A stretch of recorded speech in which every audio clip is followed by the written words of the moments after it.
Salut. Alors ouais, effectivement, au vu du titre, on pourrait se poser des questions, c'est sûr et certain. Mais non, vous ne rêvez pas. YouTube m'a bel et bien retiré la possibilité de faire des lives. J'entends d'ici d'innombrables personnes qui font leur live parce que ça m'arrive. Tout ça à cause des lives de la facilité qu'on propose de temps en temps. À ça, j'ai envie de dire, c'est con. Des lives, je peux en faire ailleurs en fait. Pas grave. Te réjouis pas trop vite. En fait, si vous voulez, il fallait que je fasse cette vidéo parce que ça fait déjà quand même plusieurs semaines que beaucoup de gens me demandent comment ça se fait qu'il n'y ait plus de live, comment ça se fait que il y a plus de rediff, comment ça se fait qu'il n'y a absolument plus rien, je comprends pas. Est-ce que t'as arrêté les lives, est-ce que ça te plaît plus, enfin voilà. Donc du coup, pas de panique, je vais tout vous expliquer. En gros, depuis déjà plusieurs mois maintenant, même presque un an d'ailleurs, je fais des lives dits de la facilité. Les gens qui auront la référence, vous êtes les meilleurs. Vous êtes les meilleurs. BOOM! En gros, ces lives consistent uniquement à se retrouver chaque lundi ou chaque dimanche, mais maintenant c'est devenu lundi, à se retrouver autour d'une télé-réalité bien cringe, parce que si c'est juste chiant, ça sert à rien quoi, et de base c'est très souvent chiant, mais le mieux est de se retrouver face à une télé-réalité bien cringe pour analyser les comportements sociaux et analyser les comportements humains en groupe ou de manière solitaire. À ça, les gens vont répondre: ouais, mais de toute façon, à tous les coups, le mec il kiffe vraiment et il veut juste pas l'assumer quoi. Vas-y, ferme ta gueule. Alors que non, ce n'est vraiment pas une excuse. Parfois, on arrive à tomber sur des situations qui sont tellement folles qu'on passe des soirées incroyables. Et rien que ça n'a pas de prix. Et rien que ça mérite bien le fait d'en avoir absolument rien à foutre du jugement des autres, croyez-moi. Donc il y a eu énormément de Pascal le grand frère, parce que bon, c'est un petit peu, on va dire, le point de chute, hein. Dans les magasins, j'ai horreur que... Oh, calme-toi Martine, qu'est-ce qu'a fait elle? Crescendo, on a dit. Il y a Régis, là, derrière, un gesson, il a plus d'oreilles, il était pas prévenu le mec. Et la limite à ne surtout pas dépasser aussi également, parce qu'il y a plein de gens qui me proposent de faire des émissions de télé-réalité de type les Marseillais ou les trucs de genre, et non, là c'est le niveau 0. Je veux dire, au-delà du fait que c'est cringe, c'est chiant, plus. Donc ça servira à rien que je le fasse. Et aussi, il faut savoir qu'il y a des télé-réalités qui sont extrêmement scénarisées, voire quasiment tout le temps scénarisées. Oui?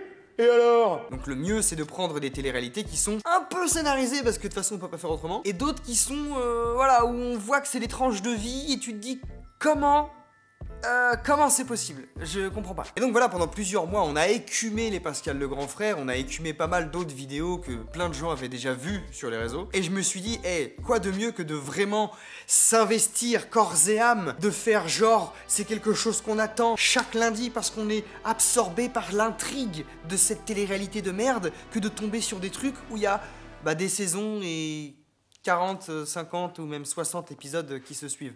Ouais, c'est dur. Franchement, c'est dur. On croirait pas comme ça. On pourrait se dire... on rigole, mais... je pense que vous comme moi, si vous n'étiez pas là, personne ne regarderait ça. Même si on nous fait croire qu'effectivement il y a des gens qui regardent ça à la télé, non, moi je crois pas à ça. À mon avis, on fait gonfler les chiffres, c'est pas possible autrement.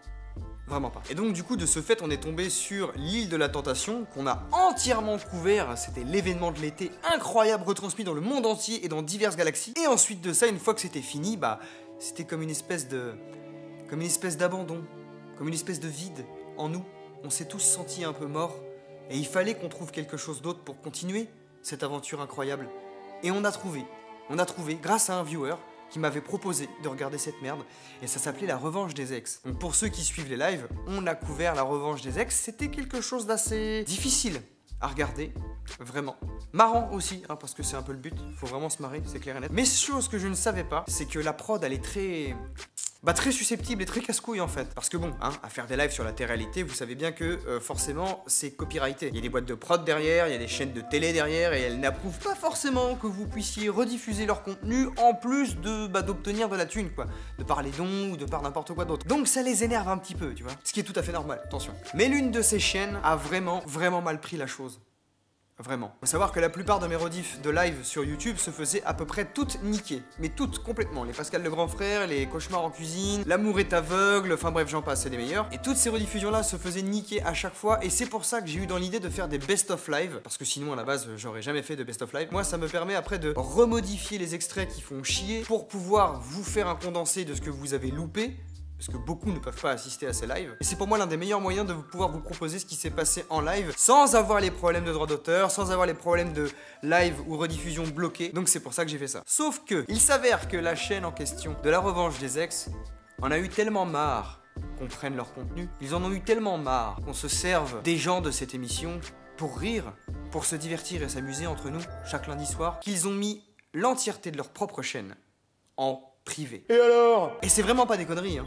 Un jour, tranquille, je me prépare pour faire mon live, je suis là, hop, je fous ma page OBS, je fous ma page YouTube, je tape le nom de la chaîne, tranquillou, et je vois quoi? Cette chaîne ne possède plus aucune vidéo. Genre, il y avait tous les épisodes, tous, même des épisodes bonus en plus, je crois, des interviews, des machins. Et ils ont tout mis en privé, les mecs. Je me suis dit, quand même.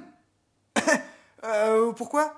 Faut pas déconner. Et donc du coup, ce qui s'est passé, c'est que quelques-uns d'entre vous ont réussi à télécharger ces épisodes ou les ont retrouvés ailleurs ou les ont restream sur OBS pour les enregistrer de manière locale pour après me les envoyer via WeTransfer. D'ailleurs, vous êtes une communauté, les gens qui sont là en live, mais vous êtes des malades. Je vous en remercierai jamais assez parce qu'on se tape vraiment des moments qui sont limite inoubliables. En tout cas pour moi, pour vous, j'en sais rien. C'est de la merde. Mais c'est juste fou, vous êtes solidaires de ouf, c'est incroyable. Et puis vous participez énormément, vous me donnez d'autres astuces, enfin bref. Et donc du coup, ces gens-là m'ont donné la suite des épisodes que je ne pouvais pas avoir parce que la chaîne avait tout mis en privé. Et ce qui s'est passé, c'est qu'on a pu terminer cette aventure humaine et scientifique incroyable qui nous a tous transcendés et qui nous a appris beaucoup de choses de la vie et sur les comportements sociaux humains et comment est-ce qu'il fallait qu'on agisse avec autrui. Cette phrase est beaucoup trop longue pour pas dire grand chose au final. Mais ce qui s'est passé, c'est que moi je pensais être tranquille.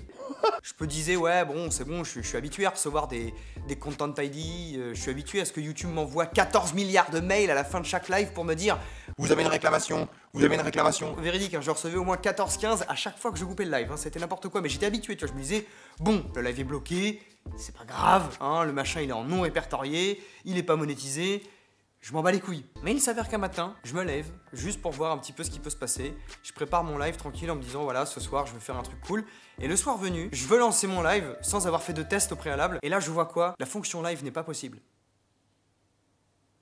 Pardon?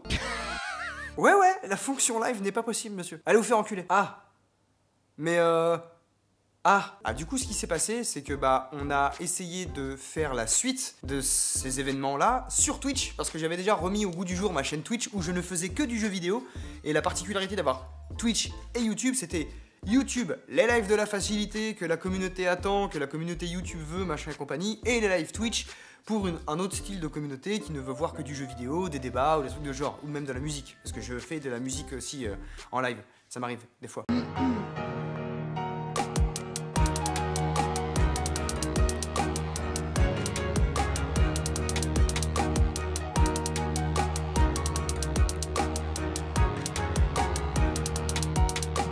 Mais le problème, c'est que de 9000 à 12 000 viewers, on est passé à 2500, 3000. Parce que très peu de gens savent où maintenant se font les lives, c'est-à-dire sur Twitch. Comment fonctionne Twitch? Parce qu'il y a beaucoup de gens qui ne savent même pas ce que c'est Twitch. Et beaucoup de gens ont des idées reçues sur Twitch. Est-ce qu'il faut un compte? Est-ce qu'il faut payer? J'ai vu qu'il y avait des abonnements, qu'est-ce que c'est? Comment ça marche? Je comprends pas, j'ai pas les notifs, machin. Donc du coup, pas de panique, je vais tout vous expliquer, il n'y a aucun problème. Avant de parler de ça, il faut savoir que donc du coup, je me suis pris un strike live. C'est-à-dire que je peux quand même utiliser ma chaîne YouTube pour poster des vidéos chaque semaine, mais je ne peux plus live jusqu'au 5 ou 15 décembre, je crois que c'est le 15 décembre. J'ai pris un strike de 3 mois, jusqu'au 15 décembre je peux plus du tout faire de live sur YouTube, donc c'est complètement galère. Et donc pour éviter d'attendre 3 mois dans le vide, et pour pouvoir vous proposer du contenu quoi qu'il arrive, on a fini par décider de passer uniquement et de manière définitive sur Twitch. Parce que je me suis dit que même si le strike il va sauter, parce que le strike va sauter arrivé au 15 décembre, si je continue à faire des lives sur des téléréalités sur YouTube et que YouTube a un règlement qui est ultra drastique de ouf vis-à-vis du Content ID ou vis-à-vis du droit d'auteur, si je recommence à faire ça, je vais continuer à me prendre des strikes jusqu'à ce qu'on me désactive entièrement et de manière définitive la fonction live et peut-être même ma chaîne. Et alors? Donc vu que je préfère éviter ça parce que c'est quand même mon métier et ma source de revenus principale, faut pas déconner quoi, je préfère passer directement sur Twitch et vous en parler comme ça pour que vous puissiez maintenant savoir où est-ce que ça se trouve sans aucun problème. Alors à ça, j'en vois déjà qui vont me dire ouais mais c'est galère, faut aller sur une autre plateforme, ouais mais Twitch moi j'ai pas confiance, ouais mais moi Twitch j'y comprends rien, machin.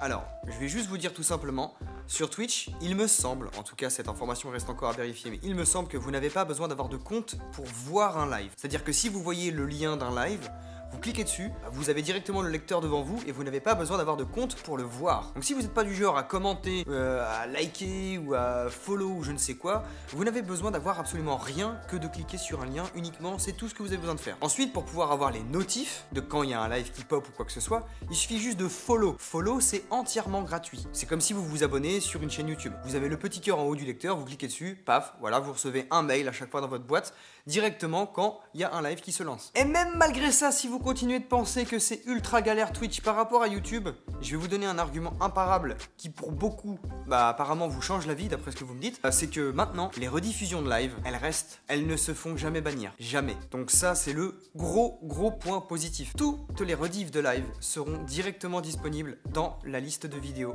de Twitch. Et ça, mon pote, ça fait extrêmement plaisir. Et bien évidemment, ne vous en faites pas, des best-of live, il y en aura toujours, parce que je pense aussi à ceux qui ne peuvent pas suivre les lives en direct, parce qu'ils ont un boulot, une femme, enfin, autre chose à branler, quoi. Et à ceux qui ne peuvent pas non plus se taper 4 à 5 heures de rediff de live comme ça dans la gueule, parce qu'ils ont aussi autre chose à branler de leur vie, c'est normal. Donc il y aura toujours des best-of live, vous en faites pas, il y en aura toujours qu'un seul par mois. Donc je vois déjà la tonne de gens qui me disent vas-y, moi là-bas je me suis abonné pour mes chiens de l'abonnement, c'est pas pour me taper tes best-of live de merde. Moi je veux ma dose de haine, t'as compris? Donc voilà pour ce qui est des lives de la facilité, maintenant vous savez absolument où ça se trouve et vous n'avez plus aucune excuse pour ne pas savoir où ça se trouve. Autre information qui peut être importante ou pas du tout, après vous en faites ce que vous voulez, mais je live une fois par jour. J'essaye en tout cas de live une fois par jour, tous les jours, pour être sûr déjà de pouvoir alimenter la chaîne. Ça me plaît en fait. Les lives, je m'y suis pris au jeu, même les lives jeux vidéo, je m'y suis grave pris au jeu, à savoir que je fais aussi des lives où je fais du montage photo, des lives où je fais de la musique, des lives où on débat sur du Hearthstone, voilà, ça m'arrive aussi. Donc si jamais ça vous tente, maintenant vous êtes au courant qu'il y a un live par jour sur la chaîne Twitch. Et je fais aussi participer la communauté, ça m'arrive de faire des jeux avec vous. Le dernier dont je me souviens, c'était un For the King, et il y avait eu aussi un Golf with Your Friend. Mais il y en aura d'autres bien évidemment. Donc voilà, c'était la petite vidéo informative qui est pour moi extrêmement importante, il fallait que je la fasse, il fallait que je vous en parle, parce que j'ai vu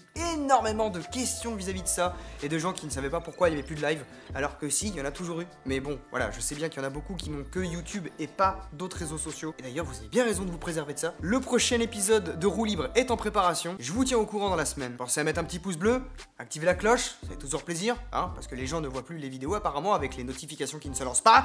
Connard de YouTube! N'oubliez pas non plus que si vous voulez vous procurer le tome 2, ça se passe en description. Je vous fais de gros bisous et merci pour votre soutien.